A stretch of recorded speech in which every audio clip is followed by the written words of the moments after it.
The story begins with a man standing atop a mountain of corpses. He asked Luo Wei why this had been done to him, remembering they were like brothers who had fought together through life and death. Luo Wei reminded him of the beginning of the calamity. Monsters emerged from strange spatial rifts, sowing chaos everywhere. Over time, these rifts were named dungeons, and those who came into contact with them gained mysterious powers known as classes. For this reason, the class corps was formed to conquer the dungeons, and they advanced triumphantly. Luo Wei began to stare intently at the protagonist, revealing that this was precisely why he had to be eliminated. The man had become uncontrollable. Powerful class users could easily disrupt the Empire's order, and he, having surpassed even the triple S rank, was the most dangerous enemy of all. Supreme power had to remain in the hands of the royal family, as only then could the Empire remain stable. With eyes gleaming with rage, the protagonist questioned if this was an excuse to slaughter his family and comrades. With malice in his eyes, Luo Wei clarified that he was doing this for the stability of the Empire. Just before the protagonist could take another breath, Luo Wei triggered a powerful explosion, revealing that he had tampered with his armor long ago.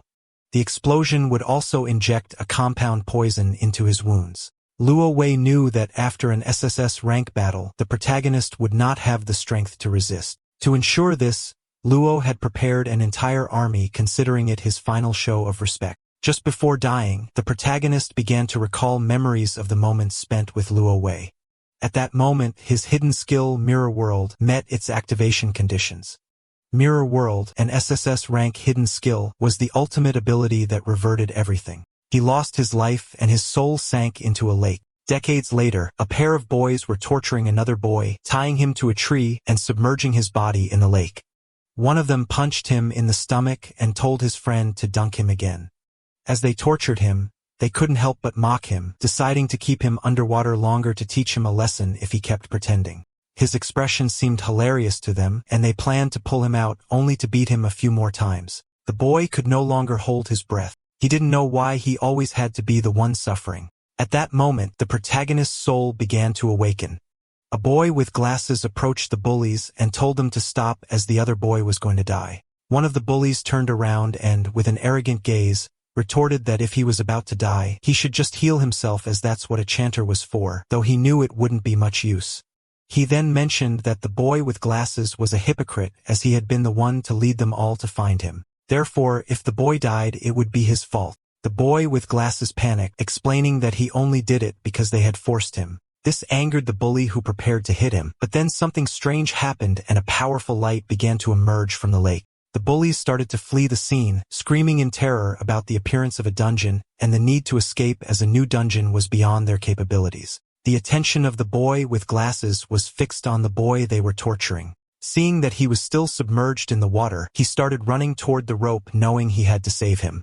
At that moment, the lake dried up completely and monsters began to appear. The boy with glasses started to untie the knots, and while he was distracted, one of the monsters lunged at him. But just then, the boy who was tied up grabbed him by the clothes and pulled him out of the attack's path. Then he extended his hand and used a skill called Glacial Impact. The system informed him that he had used basic heal on minor demon A, but the action had failed because the target's HP was already full. The boy with glasses panicked, not understanding why he was healing the monster. When the monster tried to attack again, he summoned a shield, blocking the attack just in the nick of time. When the protagonist opened the information window, he saw that his name was Yun Chai, and he had the Chanter class. He realized he had used a healing spell and that this was not his original body. Normally, when someone touched a dungeon, they would bind to the system and obtain a random starting class which should be unchangeable. After that, they would grow and become stronger through the dungeon, gaining skills tied to their class. However, he had been a warrior who had reached the pinnacle. Back then, he had used a skill called Mirror World. After that, he was trapped in the Mirror World until he heard the dying cry of that boy.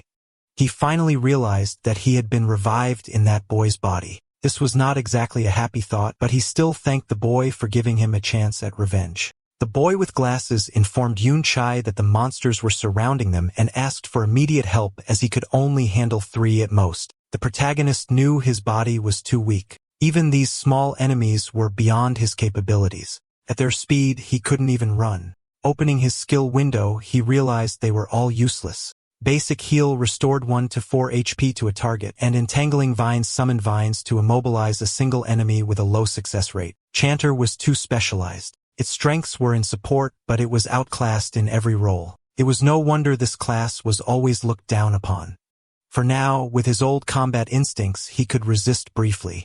Yunsha dodged the monster's attack knowing he needed a quick way out as he would die if his stamina ran out. Now the hidden skill, Mirror World, was his only hope. The protagonist dodged an attack without knowing how the skill worked and then touched the monster, but the skill failed as the conditions were not met. He didn't know if his level was too low or if it needed a real mirror. When he used the skill on the monster again, it failed once more due to his level being insufficient. Noticing this, he concluded that Mirror World needed a reflective surface to activate. The level issue couldn't be solved yet, so he decided to try another target. When the protagonist used the skill on the monster's weapon, it failed again due to his insufficient level. He tried the skill on a tattered loincloth, but it also failed for the same reason. The boy with glasses panicked and told him to stop wasting time with his useless skills as he couldn't hold on much longer. A burst of energy descended from the sky and a monster called a malformed overlord, level 10, appeared. The boy with glasses knew they were dead. An elite monster like this required at least level 10 to be defeated. Several more bursts of energy began to descend from the sky, and his eyes widened in fear, causing him to fall to the ground. Hundreds of fierce monsters appeared before them. While the protagonist was busy using his skill, the monsters began to charge toward them. Yunche couldn't even use his skill on rocks, wondering if the level gap was too large. Then the protagonist decided to use his skill on Xiaoji's makeshift barrier, but the system informed him that it had failed as the skills of others could not be reversed. Upon realizing he couldn't reverse other skills, a smile spread across his face, as this meant he could reverse his own. Once the protagonist used the skill on his own ability, it revealed that Mirror World had successfully reversed his Entangling Vine skill. Yunchoi used chaotic thorns, causing thousands of thorns to erupt from the ground. When one of the monsters tried to attack, another monster surrounded by a red aura struck it, saving Xiaoji. He was somewhat confused, not knowing what was happening, but the protagonist realized that the skill's effect had been completely inverted. Instead of immobilize, it now inflicted confusion. The Entangling Vine skill normally entangled a single enemy with a low chance of immobilizing it. However, its reversed upgrade, Chaotic Thorns, now caused thorns to lash out at a target with a low chance of inflicting confusion. The monsters began to attack each other. This was due to the confusion status effect, which caused afflicted units to attack random targets. The protagonist couldn't help but smile as he realized that a useless skill had become powerful after being reversed. This made him contemplate what would happen if he reversed the rest of his skills. Mirror World truly lived up to its reputation as an SSS rank hidden skill. It not only reversed the effects of skills, but also applied an overall enhancement. If he had used the non-reverted version of this skill, the success rate would be low. The duration of the restraint would only last a second at most, not reaching its current potency. Our boy grabbed a sword that was stuck in the ground and couldn't help but wonder what would happen if he reversed his remaining skills. His attention was drawn to the skill Empowered Strike. It cost 20 mana points, had a duration of 30 seconds, and granted a 5% attack boost to one unit with the effect ending when the unit consumed mana points. When Yunche reverted the skill, it transformed into Trick Blade. It cost 40 mana points, lasted 60 seconds, and granted a 10% attack boost for each consumption of mana points. He activated Trick Blade, and his sword began to emanate a powerful aura. He realized that each skill use granted a 10% boost in attack power. Trick Blade was active with 60 seconds remaining on its duration. Just by activating this, any skill usage would trigger attack power increases. The potential was incredible. Yunche leveled up, now reaching level 6. He noticed that many monsters had died from their own infighting and realized that these monsters gave a decent amount of experience upon death. When one of the monsters tried a surprise attack, our boy reacted in time and blocked the attack. Yunche's attention was drawn to his own HP bar, which had 480 HP and a 120 mana points. He realized that leveling up fully restored his mana points. While the monsters remained chaotic, he decided to test this Trick Blade. Yunchai activated Chaotic Thorns, consuming mana points. This triggered the effect of Trick Blade, causing a rapid decrease in his mana points while his attack repeatedly increased by a 10% boost with each consumption. He now had 12 mana points, but his trick blade had resulted in a 120% attack increase with 44 seconds remaining on its duration. His eyes began to gleam and his attention fixed on one of the monsters charging towards him. He realized that this skill broke all conventions by allowing him to reach 2.2 times his attack power so easily. When the monster attacked, our boy deflected the blow, moved behind it, and dealt a deep gash on its back and then its stomach. Chaoji was in shock. He couldn't believe this was Yoon Choi observing his movements. He wondered how a level 5 chanter could have such capability, and since when did chanters possess such skills? Our boy continued to fight the monsters, killing them one by one. With his level 6 stats, 120 mana points, and 1 mana point regeneration per second, he realized he could theoretically reach 2.3 times his attack power. In an instant, he defeated a level 11 monster, and couldn't help but smile. He realized his current strength could barely handle these level 11 elites. At that moment, a hand emerged from the ground. Yoon Che's attention was fixed on it as a level 21 monster called Battle Fiend Chimera emerged from the ground and began to roar. It turned and massacred the smaller monsters in a single move. Chaoji's eyes filled with fear, while on the other hand, our boy felt somewhat surprised to see a hidden level 21 boss in this dungeon. The boss began to charge toward our boy. When he tried to use Chaotic Thorns, the skill failed as the monster was immune to chaos. Just before the monster could attack, Chaoji stepped in front and summoned his shield. Yoon Che felt somewhat surprised, and not long after, he began to see someone familiar. A blonde-haired boy called him an idiot, telling him he had asked him not to charge forward. Our boy's eyes widened. The boss attacked with force, shattering the shield Chaoji had summoned and sending his body crashing hard against the ground. Yoon Cho rushed towards him. He extended his hand and began to use his skills. He activated Basic Heal on Chaoji, which restored 1 HP. This consumed mana points, leaving him with 54 points. Trick Blade activated, granting him a 10% damage boost. Immediately after, Basic Heal activated again on Chaoji, this time with a critical hit that restored 5 HP. Our boy's mana points reached 1. He considered that a chanter's healing skills were truly pathetic and asked Chaoji if he had any health potions.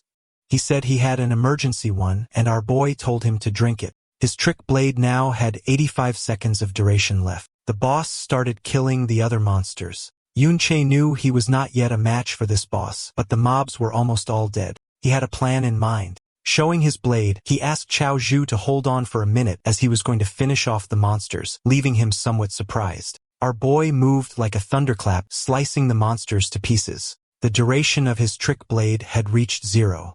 Yoon Cha leveled up, restoring his HP and mana points to 8,120. He activated Trick Blade. By using Chaotic Thorns repeatedly, each consumption of mana points triggered the effect of Trick Blade, increasing its attack by plus on 10% with each activation. He knew he needed at least a 400% attack boost to defeat the boss. He began to slaughter more monsters, leveling up again. This restored his mana points to 110. He activated Chaotic Thorns, which granted him a 10% attack damage boost and reduced his mana points to 101. He repeated the activation of Chaotic Thorns, gaining another 10% attack boost as his mana points dropped to 92. He realized he had to cast Chaotic Thorns 40 times in 50 seconds, which meant he needed to reach level 10. Chaoji was in shock, unable to believe what his eyes were seeing.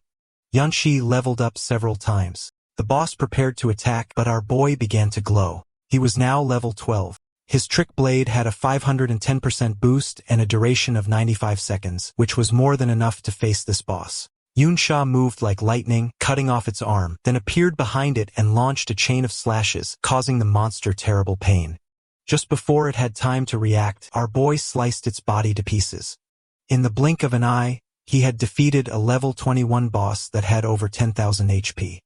After killing this boss, our boy gained 3 levels, now being level 15. Chaoji was in shock and didn't know if he was dreaming, wondering if a level 5 chanter had just solo cleared an entirely new dungeon.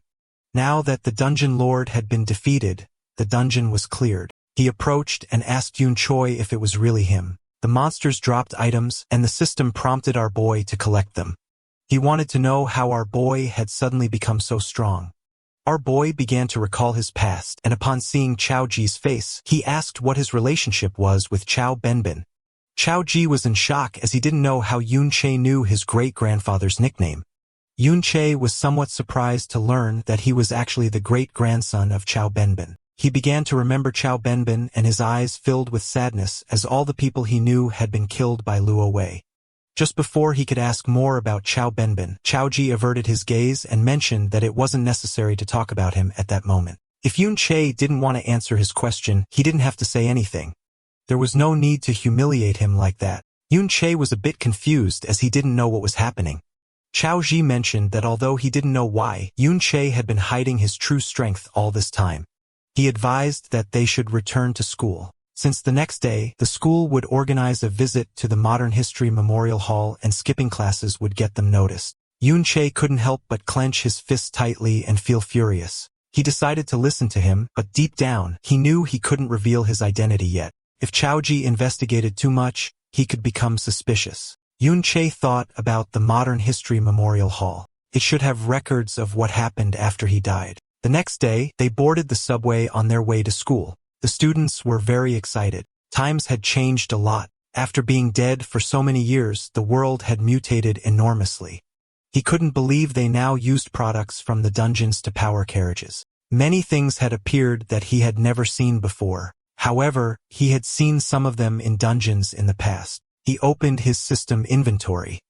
He wondered if only items dropped by monsters could be taken out of a dungeon. He equipped the Chimera Bone Ring. It was a level 14 ring formed from the rib of the Dungeon Lord of Flesh and Bone, the Battlefield Chimera. It allowed the wearer to attach a chimera limb to their body. He took the Robust Physique skill book from his inventory. It was of excellent quality, a passive skill type, and its learnable class was universal. He noticed that equipment like this and skill books could be taken out through the inventory. They could also be bought and sold outside of dungeons. He had the Resilient Physique skill active. It was a passive, permanent skill that reduced incoming physical damage. Things that couldn't be stored in the inventory after defeating the Lord should have disappeared along with the dungeon. His eyes began to gleam with confusion. He didn't know what had happened after his death. Not long after, he arrived at the Modern History Memorial Hall, and the first thing he saw was the statue of Luo Wei, the supreme ruler of the kingdom, the emperor who had ended the dungeon disasters. The teacher began to guide the students through the Modern History Memorial Hall. He explained that many students knew that this very place, more than 50 years ago, had been the battlefield of that famous rebellion. The teacher explained that back then, they were deeply afflicted by the dungeons. He added that, especially after the most terrifying SSS rank dungeon appeared, everyone lived in fear. King Luo Wei personally led the professional army on an expedition. Despite suffering heavy casualties, he finally conquered this terrifying dungeon. But just at that moment, he encountered a long-planned rebellion. This mastermind, as everyone knew, was Yun Che. Yun Che was the same man deeply trusted by the king, but who ultimately became an ungrateful traitor. Yun Che couldn't help but feel furious seeing that this was what history had become. They were the ones who cleared the SSS rank dungeon and the ones who were ambushed. The teacher clenched his fist, mentioning that they couldn't imagine the pain of being betrayed under such circumstances, but their king overcame this sorrow and fought with blood and courage. Finally, with the help of the hero Ding Kuan, he successfully suppressed the rebellion. Yunch's eyes filled with curiosity upon hearing the name Ding Kuan. He wondered if such a person existed. The bullies who had been torturing Yun Che in the lake appeared, and felt somewhat confused to notice that they were still alive. They wondered how this was possible since he and Chao Ji had been dragged into the newly formed dungeon. One of the bullies mentioned that the dungeon had been cleared. He thought that for a new dungeon to be cleared so quickly, a master must have been nearby. According to him, they were incredibly lucky to have found that master. Our boy's attention fixed on them, realizing that they were the bastards who had been torturing the owner of his body. Everyone began to approach Ding Shu to find out what he was talking about, reacting with total disbelief. They wondered if he had really encountered a new dungeon and, more shockingly, if he had survived a disaster within it. Ding Shu put his arm around Chao Zhu's shoulder and mentioned that he was quite lucky to have made it out alive. He began to whisper, revealing that they had almost dragged them into that dungeon that day and demanded to know how they planned to settle this debt. Chao's hurry panicked, making it clear that it was Ding Shu's fault. He threatened to report him, accusing him of almost causing his and Yunqi's deaths. Ding Shu grabbed Chao's Hurry by the head, questioning what was going through his mind and realizing that he didn't seem to have any idea of the situation at all. Ding Shu scared Chao Ji to look at the statue in front of them and observe his ancestor being trampled upon by the hero. He revealed that he was the traitor Chao En and Chao Ji was his descendant. Finally, he asked if he really thought anyone would take his side. Ding Shu began to shout, saying that Chao Ji could insult him, but he could not insult his ancestor, leaving poor Chao Ji in shock. Everyone started to gather around, knowing that Ding Shu's grandfather was the hero Ding Kuan. Upon hearing this, our boy's eyes began to gleam with rage. The students realized that the person next to them was Chao Ji, the descendant of Chao En.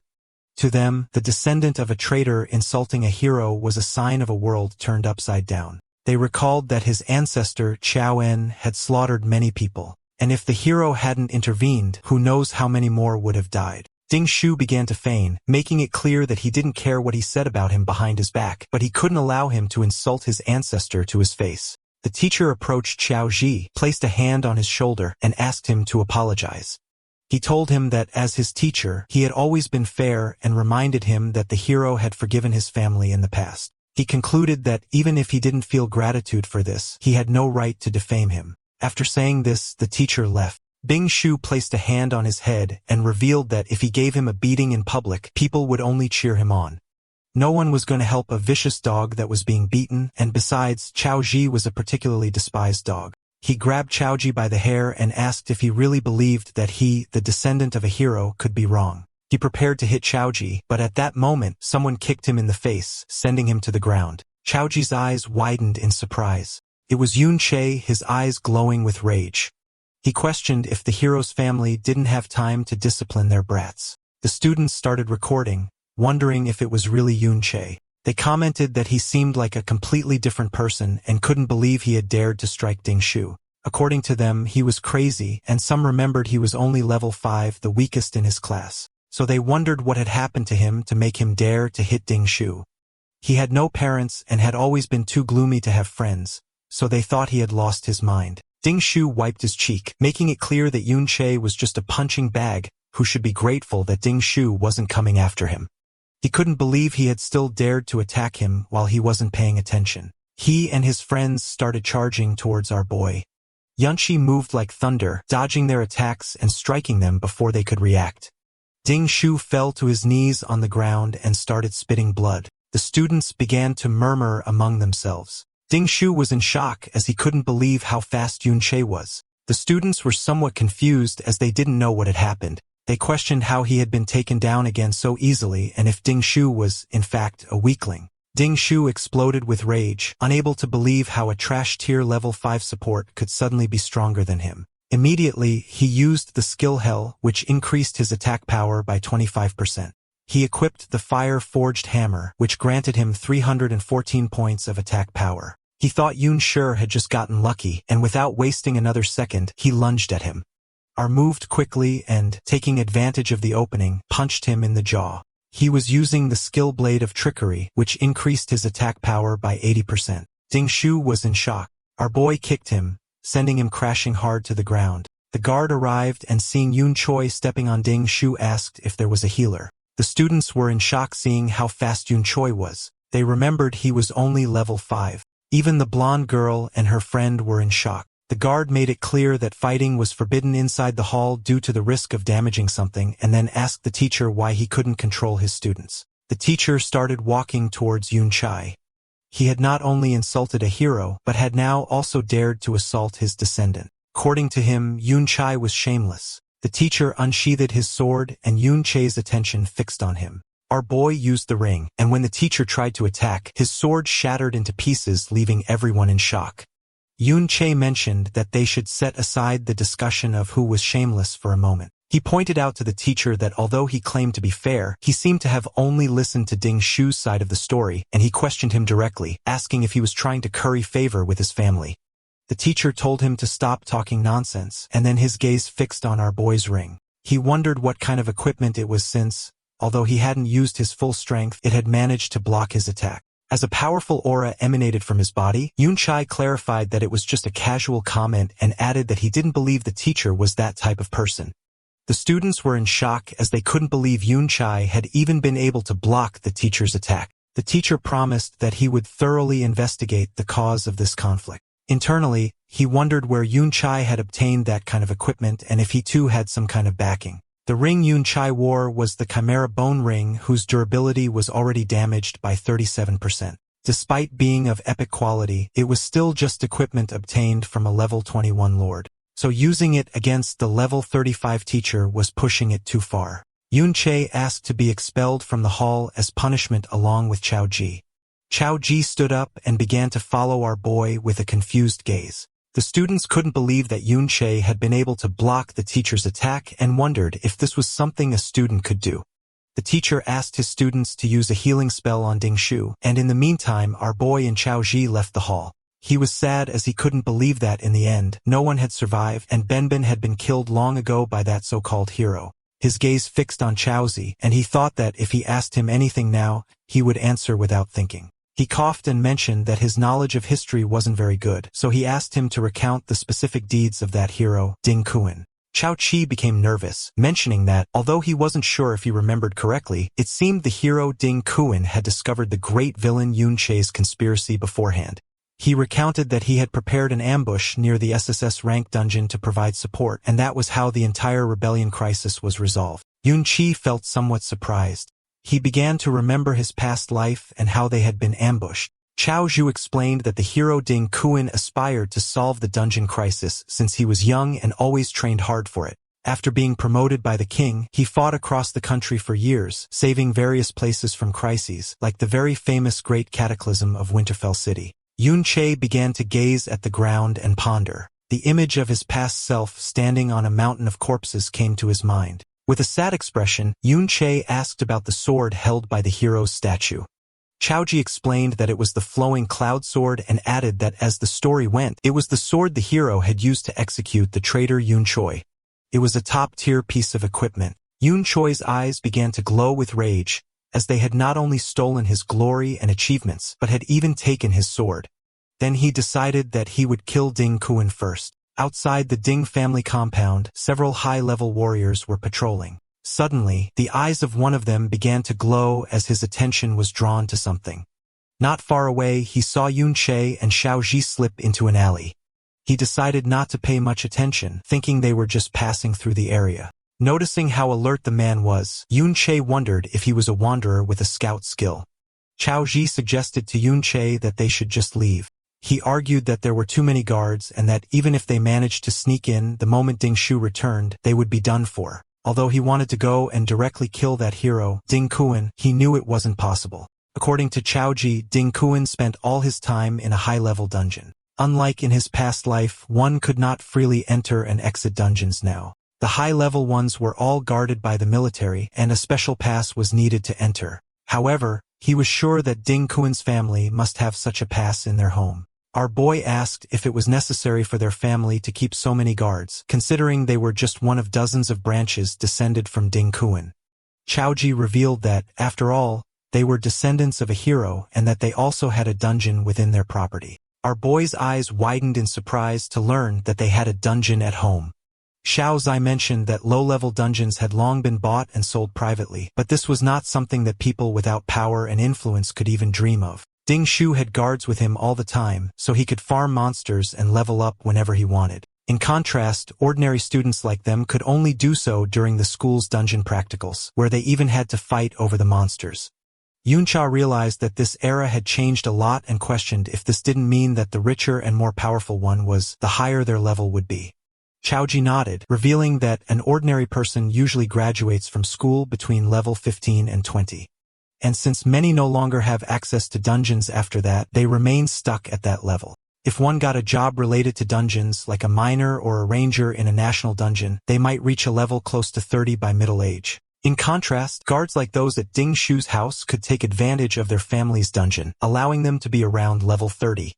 To reach a higher level, one generally had to be recruited by the army or enter an official organization, such as a guild or a military academy through school assessments. Only then could one access higher-level dungeons and reach higher levels. Our boy knew that if he wanted to become stronger, that pass was essential. Chaojo suggested they just leave, arguing that the level gap was too large and that no matter how skilled he was, he would be no match for those guards. Yunzhou was aware that his current strength was far from enough to kill that hero, let alone the Supreme King Luo Wei, who was under layers of protection. However, he knew that the scouting skills one could learn around level 30 were generally small area skills like Eagle Eye, Enhanced Hearing, or Krat Spirit Summoning. These were not enough to cover the entire mansion compound 24 hours a day. Besides, this wasn't a life or death dungeon, and most of the guards were very complacent. He concluded that it was more than enough for him to get in. Chowdhury panicked. Yunzhou, however, took a leap and got onto the wall, thinking that compared to the almost flawless scouting in the high-level dungeons of his past life, this was much more relaxed. Chaoji made it clear that even if they managed to get inside a private dungeon like this, they could be killed without any consequences. Our boy grabbed Chaoji by the shirt and asked if he didn't want to change his life. Chaoji admitted that he did, but he had planned to do it after joining a guild. Yunche then asked if he really believed that a guild could change things for him. Chaoji, the great-grandson of the traitor Chaoan.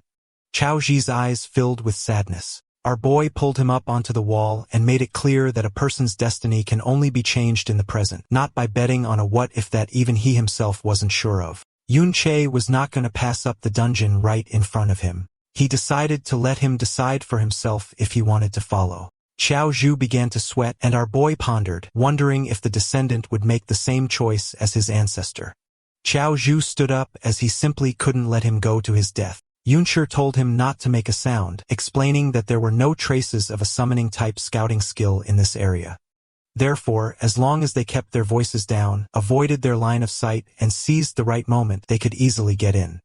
Yunxia grabbed Chaoji, and following his plan, they managed to enter the Ding family compound. Chaoji's attention was fixed on a dungeon that unfolded underground. They entered the dungeon and saw two monsters, one level 6 and the other level 8. Our noted that the level was slightly higher than in the previous dungeon, but the number of monsters was not as high, probably because Ding Shu's family killed them regularly.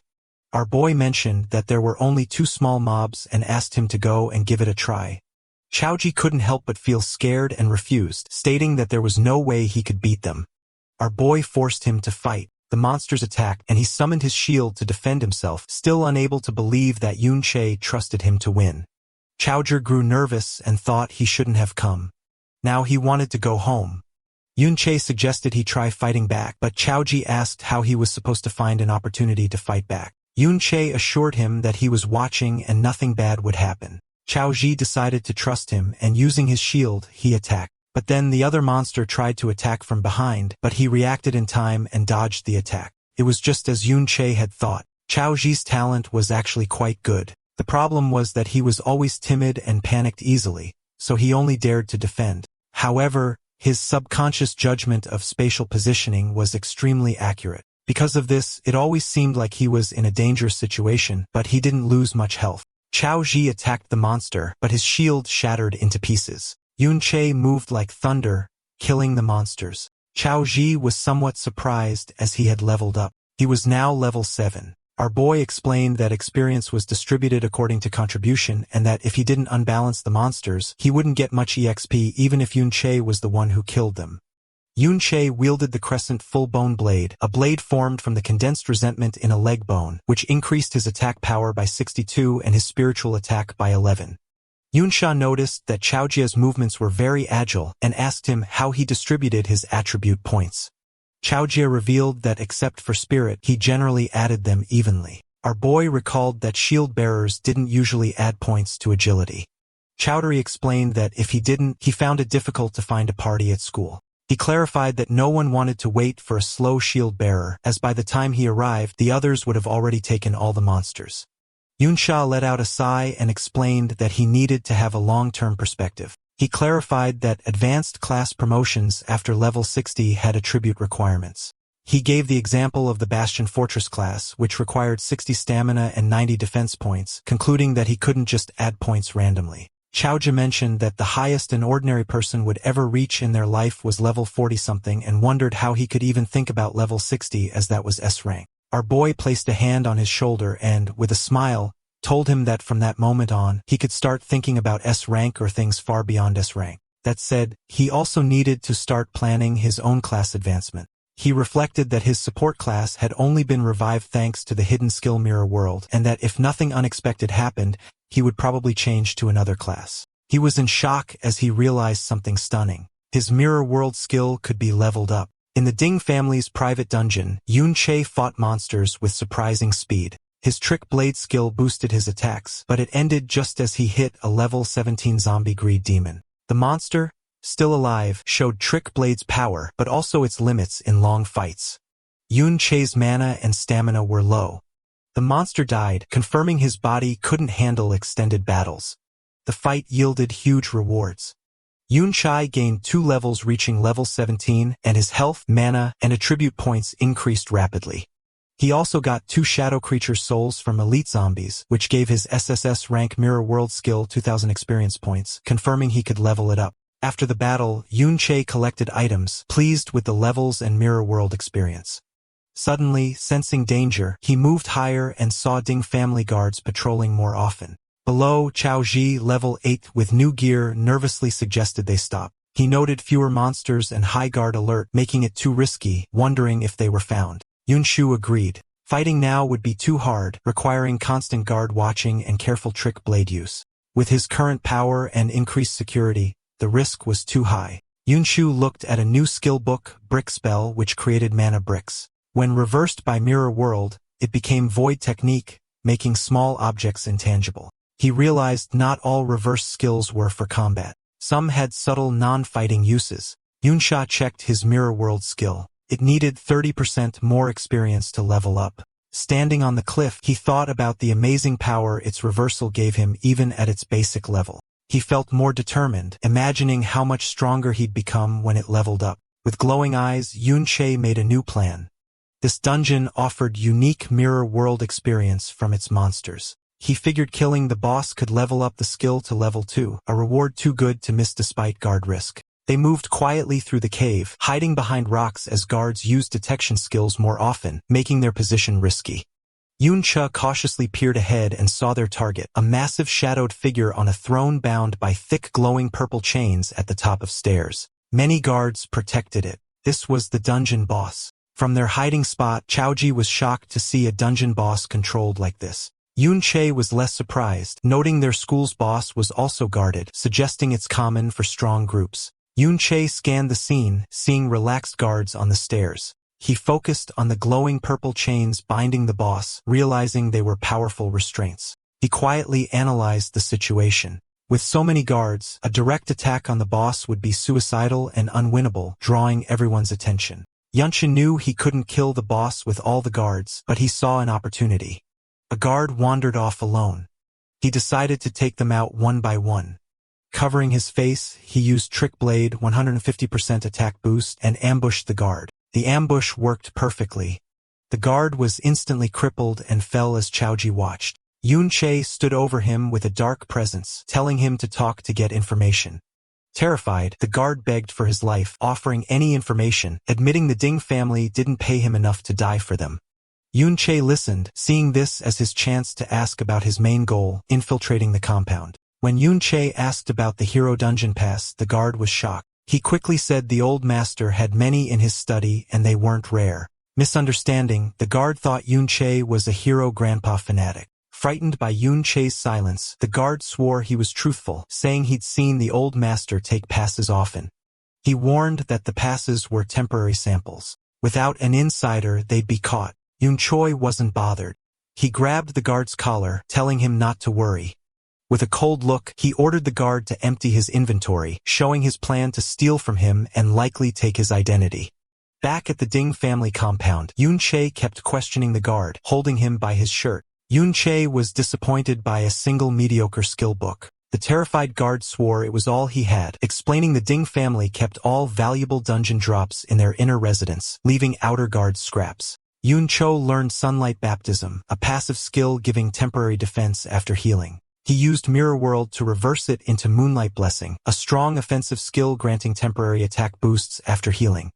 He noted this skill, like the dungeon passes, was in the inner residence. The guard pointed to the lavish Ding inner residence, explaining outer guards like him couldn't enter without a direct summons. He said security was extreme. Except for Ding Shu, everyone inside was over level 50 with top gear, making outer guards unneeded. Yunsha held the guard closer, asking if the pass was in the residence. The terrified guard confirmed it, adding the powerful family head, level 42, was also there, a foe Yunshi couldn't beat. He detailed the family's strength, current and second family heads, level 42, third family head, level 52, and old master, level 57. He warned that if the two strongest members returned, it would be impossible. After getting all the info, Yunche knocked the guard out.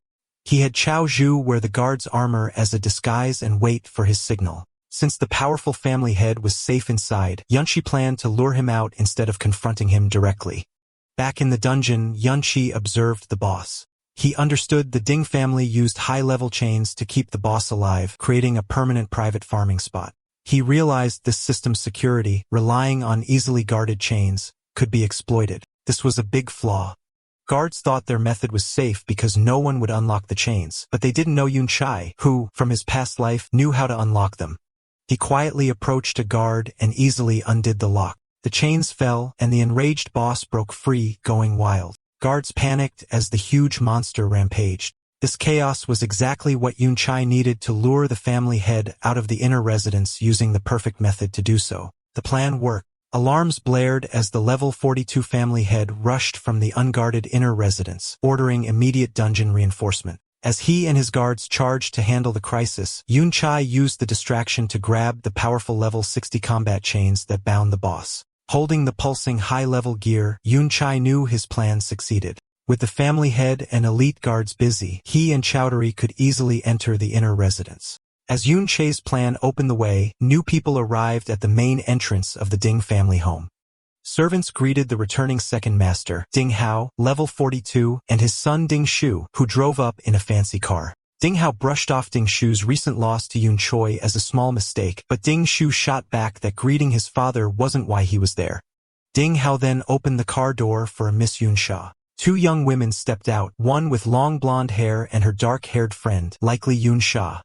The mustached family head back from the dungeon mess waited at the top of the stairs smiling. Suddenly, his smile vanished, replaced by confusion then anger. He roughly kicked a bowing servant out of his way, telling him not to block him. As the servant lay on the ground, the angry family head walked quickly towards Ding Hao, Ding Shu, and their two female guests clearly upset. From the woods, Chao Ji, dressed as a guard, watched the scene at the house. Yunchai suddenly appeared behind him, surprising the boy. Chao Ji said he was worried, noting that with the Ding family back, it wasn't a good time to sneak into the house. Yunche calmly asked why he looked worried, and a surprised Chowdhury asked how he got there so fast. Yunche explained that the creature he let loose was a dungeon lord. Even a level 31 was hard to catch alive, meaning it would keep the Ding family's main fighters busy for a long time. He said they wouldn't defeat the boss anytime soon, making it the perfect chance for them. With that settled, he asked Chao what he had seen. Chao Ji looked back at the house sadly. He said the servant the family head had kicked was his youngest uncle, Chao Li, a level 17 man. Yunche listened as Chao Ji told a dark part of their shared past. He said that when the old Yunche rebelled, his family had already been killed. Chao Ji added that, in a way, this saved them from the years of shame and pain that followed for the children of traitors, like his own family. Hearing about the pain Yunche's old friend's family had suffered because of lies about their past, Yunche's face showed grim sadness and strong will. As they watched from the trees, Chao Ji continued his family's sad story. He explained that after being called traitors, the Chao family faced constant meanness from the empire. Their homes were destroyed and their lives were ruined. It got worse under secret orders from the so-called hero Ding Kuan, who made sure the surviving Chao members were picked on and hurt constantly. Beaten and broken with no other choice to survive, the remaining Chao family members were forced to work for the very people who helped ruin them, the Ding family.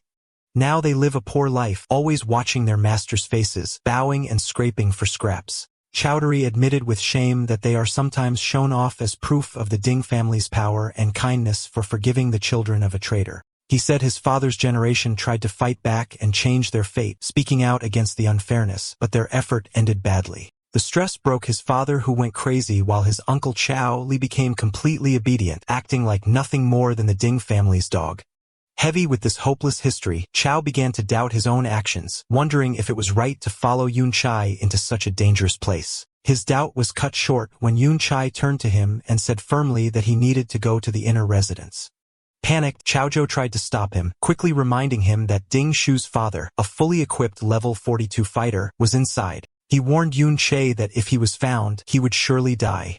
Yun Chai wasn't scared by the danger. He explained his belief that in this time, where powerful people control who can use power in dungeons, one can't hope to change their life without taking chances.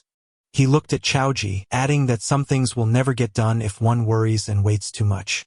Finally, Yun Chai gave him a clear choice. He told Chaoji he could help him change his fate, but Chaoji had to decide to act first. Yun Chai made his own plans clear. He would fight back, but he wouldn't make Chaoji follow him. Even with Yun Chai's strong will, Chaoji was still very scared and doubtful.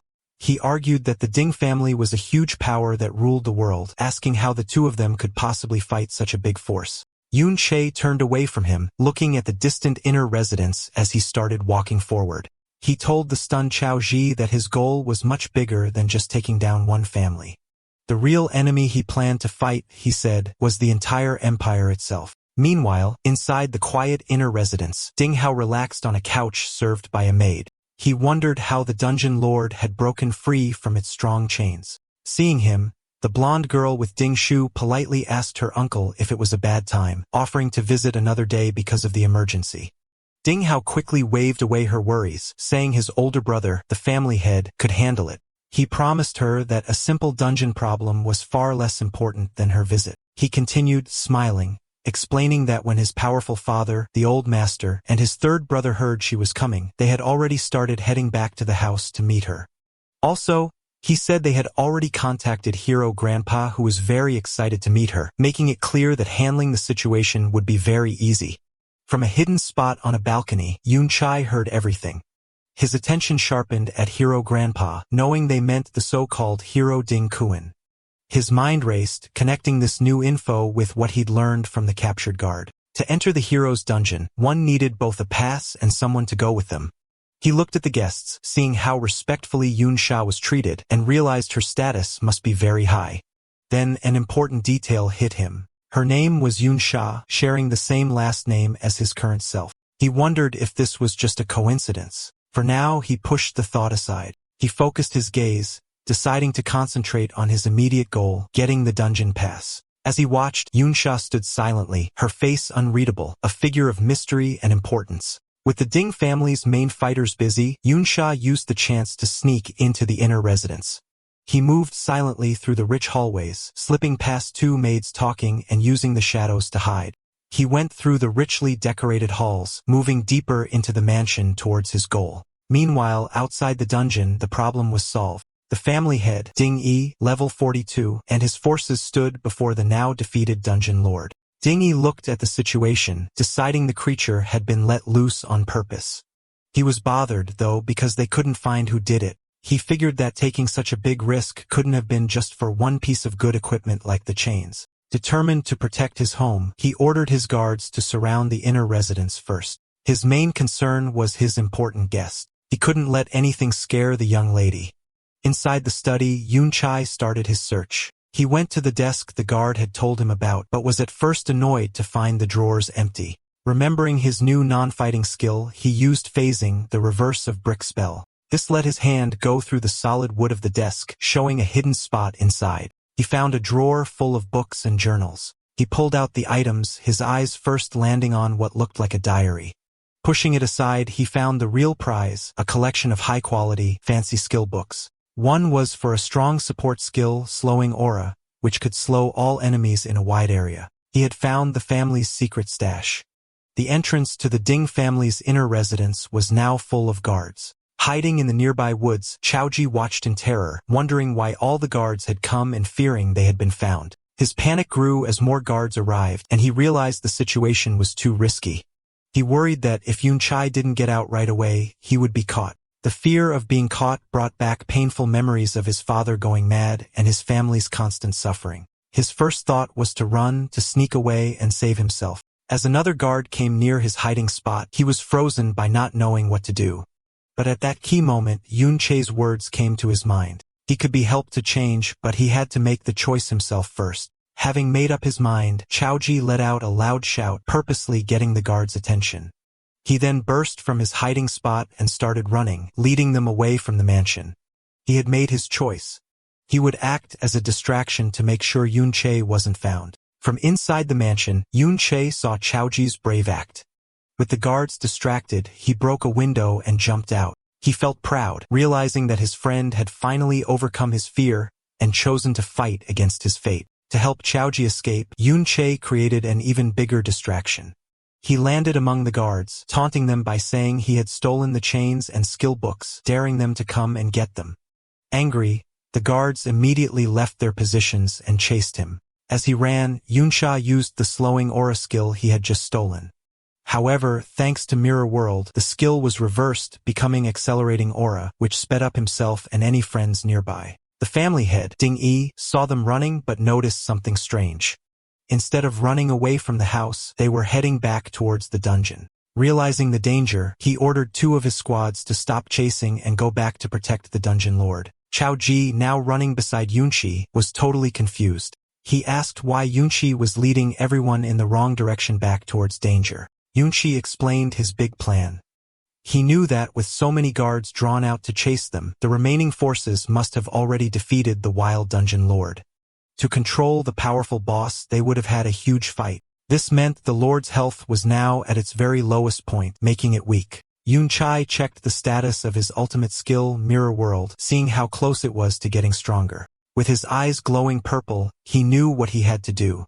Killing the weakened dungeon lord now would give him the final push he needed to make his most powerful ability stronger. A tense quiet settled in the Ding family's lavish sitting room. The blonde girl sipping tea politely told Ding how, her host, he could attend to the outdoor commotion. Smiling confidently, Ding Hao, the second patriarch, dismissed it as a small thief, assuring his guest, his brother, Ding-E, would handle it easily. But it was far from easy. In the dungeon, Grand Patriarch Ding-E furiously tried to regain control. He yelled at a guard for being slow and ordered him to go directly after the rampaging overlord. Seeing Yunche zip past, Ding-E commanded his fastest units, rogues and archers, to abandon the boss and pursue the intruder at all costs. Their efforts failed. Yunche moved with incredible speed, leaving them behind. He knew his advantage. He'd put half his attribute points into agility. Combined with his reversed acceleration skills, he was so fast that only specialized level 30 rogues or archers stood any chance of keeping up.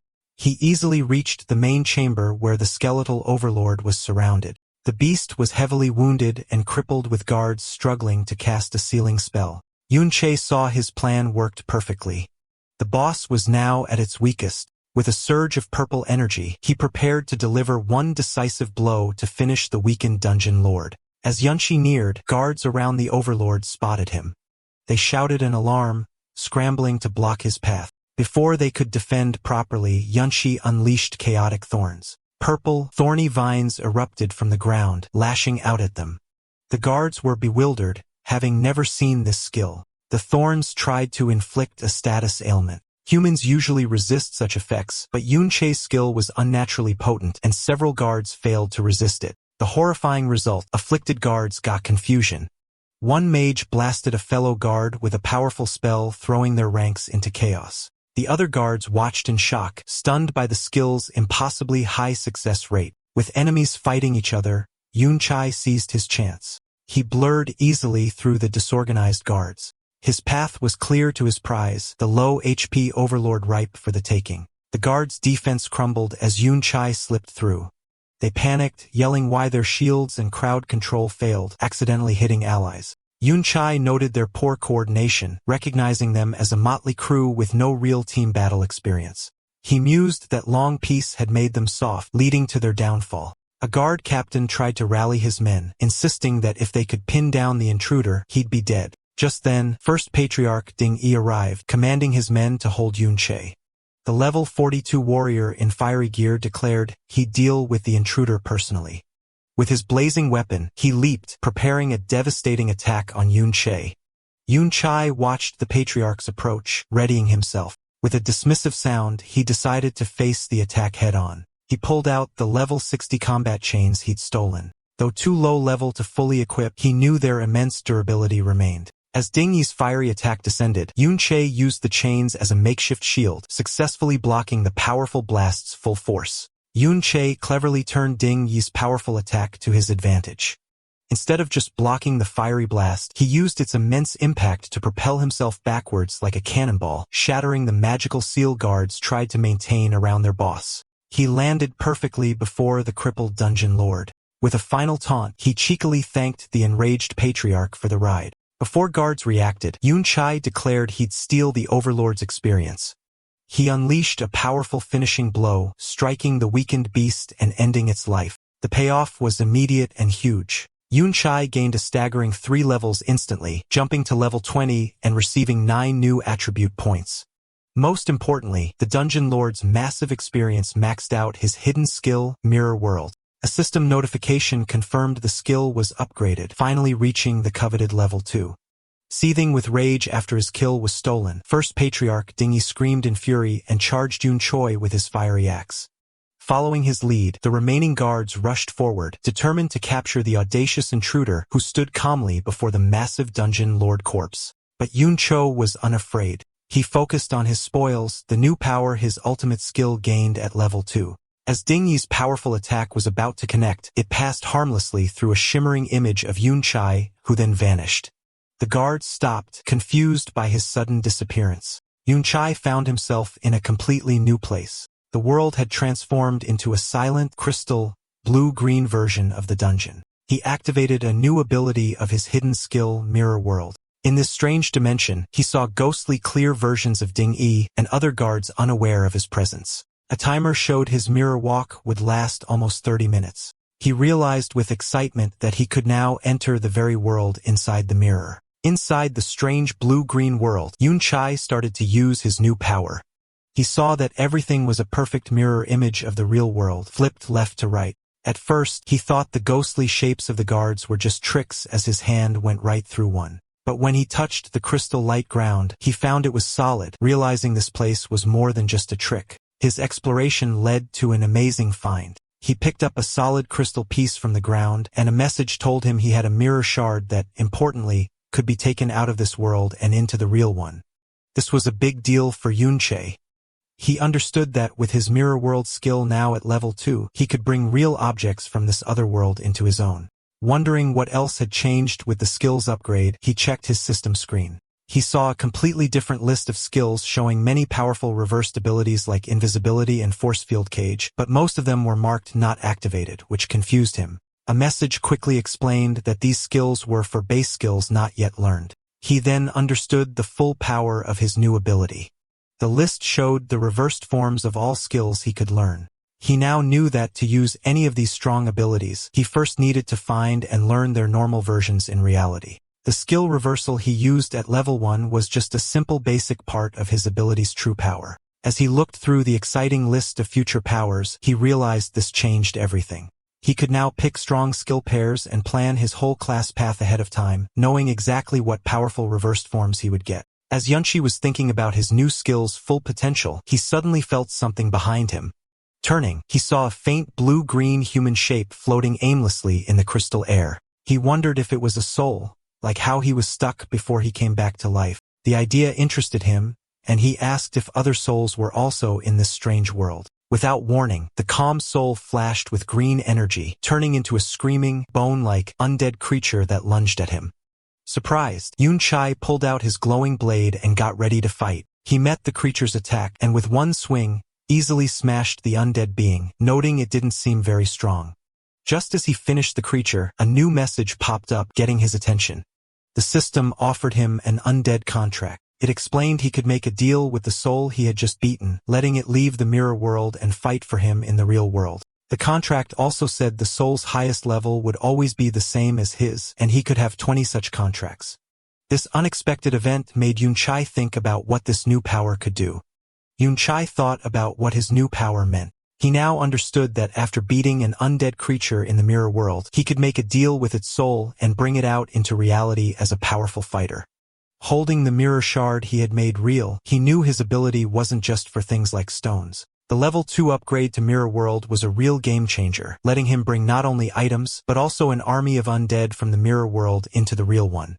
Looking at the huge crystal landscape full of possibilities, he found the idea interesting. Back in the real world, things were messy. With its lord defeated, the private dungeon had vanished, leaving a stunned and confused army of guards. They couldn't understand where the intruder had gone. One captain frantically asked how he just vanished, wondering if it was a high-level rogue stealth skill. A rogue expert quickly said no, explaining their stealth had clear limits and couldn't make someone disappear so perfectly. The lack of answers made another captain angry, and he grabbed the rogue, demanding to know how the intruder could have escaped with so many of them there. The first patriarch, Ding Yi, was even angrier. Having lost his valuable private dungeon, he took his anger out on one of his men, grabbing the man's face and yelling that if they couldn't find the person responsible, they would have to pay him back for the loss. Meanwhile, Yuncha's time in the mirror world was ending. As his mirror walk timer counted down, he wondered where he would show up again. Would he go back to his first spot, or were there other rules for leaving the mirror world? He got his answer a moment later when he appeared back in the real world in the exact same spot where he had vanished. The angry Ding Yi spotted him right away and without thinking roared for his men to get him. Facing the new attack from the Ding family's fighters, Yun Che stayed perfectly calm. He held up a hand, a swirling green light glowing in it as he told them not to be so fast. He said that after being ganged up on for so long, it was time for him to do the same. With that, he used the power he had just gained from the mirror world. A flood of spooky skeletal warriors burst out, forming a scary undead army that rushed towards the shocked guards. The guards reacted with pure terror, their attacks slowing as they questioned what these ghost-like figures were, wondering if they were actual ghosts. The first patriarch, Ding Yi, tried to calm the growing fear. He yelled at his men not to panic and said the creatures were just undead monsters he had seen many times before. One of the guards fought a skeletal warrior, getting ready for a tough fight. However, he was surprised to see a health bar appear above the creature. It was an undead skeleton warrior, and it was only level 20, the same as Yun Choi. Despite this, the fear was strong.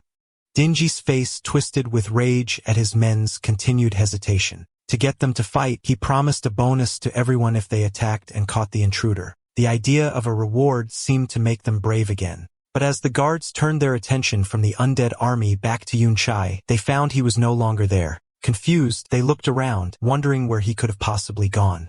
Having used his newly summoned undead as a distraction, Yun She watched the fight from a safe distance. He judged that his current army was still too weak to be truly effective.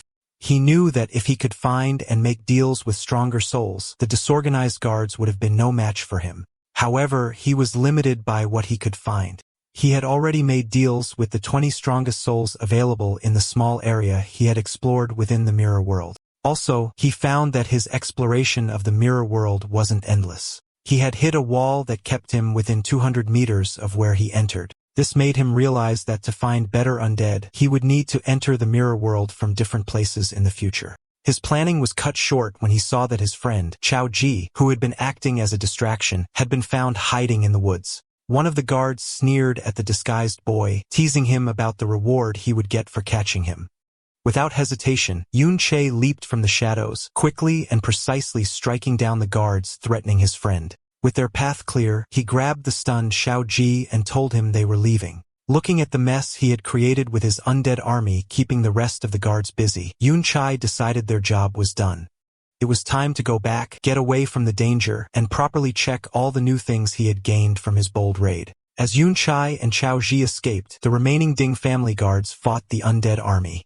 The guards fiercely attacked the skeletal warriors, breaking their bones. A guard leader noted the creatures weren't very strong, but their relief was short-lived. To their horror, a defeated skeleton would instantly reform, unharmed. They kept fighting, only for skeletons to revive endlessly. Just as the guard spirits were breaking, Ding Gei, the strong level 52 third head of the Ding family, appeared calmly smoking. He realized the skeletons were summoned creatures and that reviving them used their summoner's magic. With a confident smile, he concluded they just needed to kill them until their master ran out of energy. Sometime after the chaotic attack, the old master, the powerful head of the family with a long white beard, returned. He immediately asked if their important guest, Miss Yun Sha, had left. Inside, his son, Ding Hao, bowed respectfully, apologizing for failing to keep her there. He explained the intruder was unbelievably bold, causing a commotion by shouting and even breaking a window, which scared their guest away. The old master, the formidable level 57 Ding Dan, son of Hero Ding Kuan, was furious. He yelled at his son for the complete security failure, and raged that an intruder got in and escaped without being identified. Ding Hao bowed his head in shame, taking full blame. However, Ding Hao offered good news. Despite the chaos, Miss Yun Sha agreed to go to the hero's dungeon, meaning his grandfather, Hero Ding Kuan's matter was not ruined. This didn't calm the angry patriarch. Ding Dan swore they'd kill the culprits without mercy. He then impatiently ordered his son to quickly check what else was stolen. Safely away from the chaos, Yun Shi reviewed his gains. He looked at the temporary dungeon access permit he stole, which had Chaoji's name. He had the pass, his main goal, but still needed an escort for the hero's dungeon. He decided not to rush this problem. He assessed his other gains from the Ding family house raid. It was very profitable, raising his level to 20. His powerful Chimera Bone Ring was almost destroyed from blocking an attack, but he'd stolen over 10 valuable skill books. He saw one book had chant skills, all support types. He learned Battle Song Chant, which boosted critical hit rate and damage but lowered defense. He immediately considered its reversed form, Shield Song Chant, which would do the opposite. He excitedly realized by learning and reversing these support skills, he could greatly boost his stats. With these boosts and a new passive skill that increased his strength, he knew he could crush any same-level opponent with pure stats. Besides skill books, the Dungeon Lord dropped a rare level 30 item, Corrupted Knight's Armor, which would be useful later. But most importantly, above all the levels, skills, and equipment, he had finally leveled up his hidden skill Mirror World to level 2. Thinking about his new abilities, Yun Che admitted his necromantic summons greatly increased his combat power, but he knew it wasn't enough. Recalling the Hero Ding Kuan statue, he judged his enemy was at least an S-rank berserker. To have any chance of killing him, Yun Che figured he'd need to reach level 50 or higher and, more importantly, find and contract an S-rank necromantic spirit. Later, safe from the Ding compound, a still shaken Chao Ji nervously asked Yun Chai if they wouldn't be followed. Yun Chai calmly said they'd lost their pursuers and were safe since their faces weren't seen. Still, Chao Ji was uneasy, and Yun Chai noted how hard the experience must have been for him.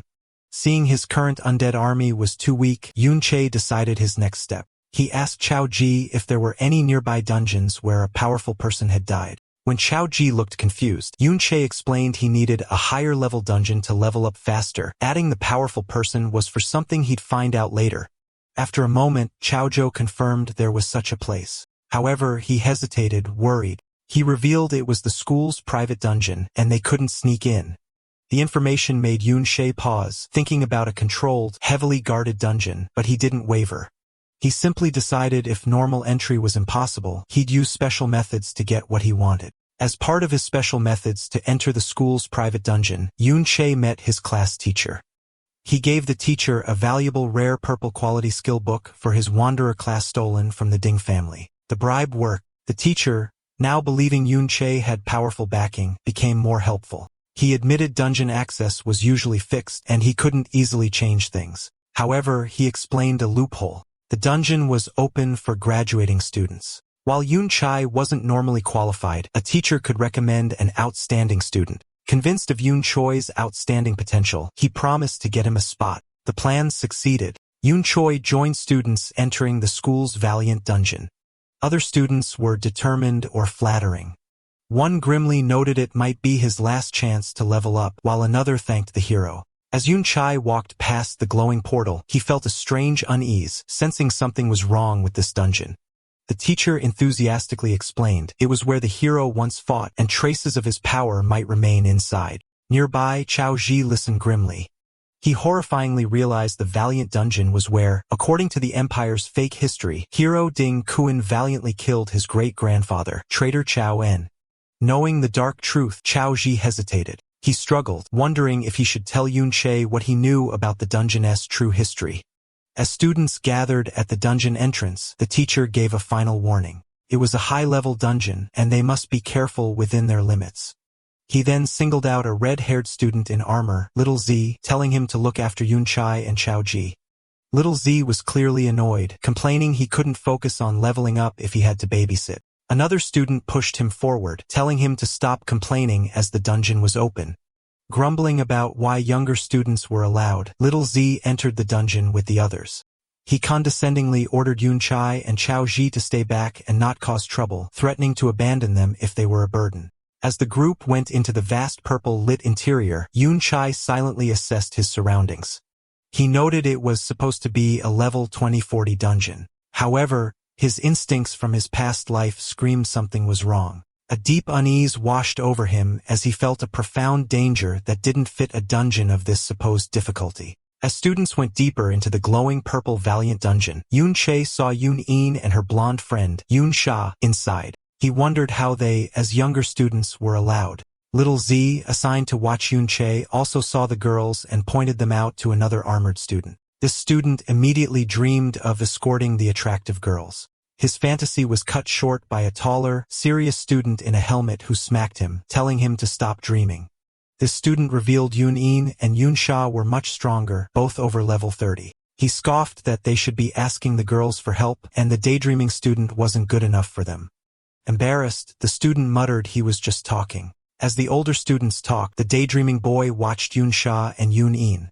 To his and his friend's surprise, the two high-level younger students ignored them and walked directly towards Yun Sha and Chao Ji. Yun Sha watched them approach, confused. He recognized Yun Che as the high-status guest from the Ding family's house. Her direct approach made him suspicious. He wondered if she knew the original owner of his body, or if she was confronting him for Ding Shu, whom he'd publicly embarrassed. Yun Che's approach was direct and friendly. Smiling confidently, she told Yun Cha she saw him at the memorial hall and complimented his fighting skills, adding his voice was unique. Yun Cha wasn't sure what she wanted, thinking she was just making small talk. However, Yun Sha's eyes glowed gold as she leaned closer, revealing she recognized his voice from the shattering glass during his escape from the Ding family residence. This stunned Yun Chai. He realized, alarmed, that this powerful girl had identified him as the intruder just from 2 sentences. He shouted. Having made her point, Yun Sha's clothes changed to white mage-like combat gear. Yun In did the same, putting on a dark green energy outfit. Yun Sha then told a still surprised Yun Chai they'd explore the dungeon first, then walked away with her friend. As they walked off, Yun Chai processed the encounter carefully.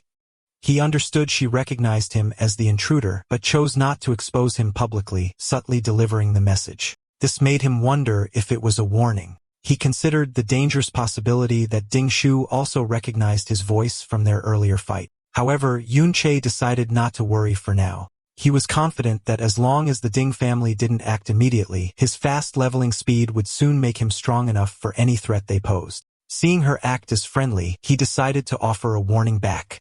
He called out, advising them to be careful as his instincts told him the dungeon felt strangely dangerous. Yun Sha stopped and seemed to agree, telling her friend the place felt odd. She reflected that given her high level, the dungeon shouldn't feel so unsettling. With a final knowing smile at Yun Sha, she thanked him for the warning before she and Yun Yen continued. The brief friendly talk between Yun Chai and the high-level girls didn't go unnoticed. The other older students watched in disbelief, gossiping about why the usually cold Yun Sha was so familiar with him. Driven by jealousy, they surrounded Yun Che, asking about his relationship with her and demanding an introduction. Not interested, Yun Che cut off their questions, announcing he and Xiao Ji were leaving the group to explore alone.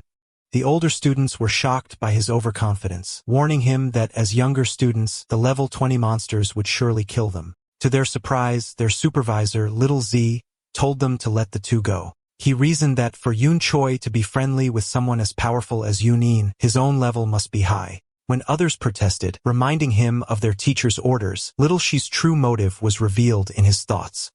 He aggressively reminded his friends of their real reason to find precious crystals. He didn't want to share the loot, so letting them wander off was perfect. He finalized his decision by callously telling the group to ignore them, reasoning they had distress signal guns if needed. As Yunchi and Chaoji walked away, he watched them with anger and jealousy.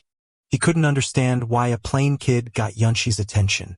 His envy grew into dark malice. He concluded if Yun Sha was so overconfident, he deserved to die. Sometime after Yun Sha and others entered the dungeon, an angry Ding Shu arrived at the entrance. A male staff member and a woman asked him what he was doing. Filled with rage, Ding Shu grabbed the man's shirt, asking if a team had just gone inside. The staff member demanded to know what he planned to do. This fight came after a frustrating meeting Ding Shu had with his family elders. When he tried to tell them Yun Choi and Xiao Zhu were the intruders who raided their home, his father Ding Hao dismissed him. He coldly told him not to blame them for his public humiliation as he had no time for such small matters. Ding Shu strongly insisted he recognized their voices from the raid. However, Ding Gu was doubtful, pointing out the intruders were too skilled to be mere students, easily escaping many guards. Ding Gu said unless Ding Shu could prove their strength was greater than the guards, he couldn't support his claim. The family head, Ding Dan, coldly told him to leave them to their important matters. Dismissed by his family, Ding Shu had no choice but to act himself. Back at the dungeon entrance, he again confronted the staff member, declaring with crazy determination that since Yun Chai and Chao Ji were inside, he had to go after them. Alright, that's the end of the story. Thanks for watching. See you in the next one.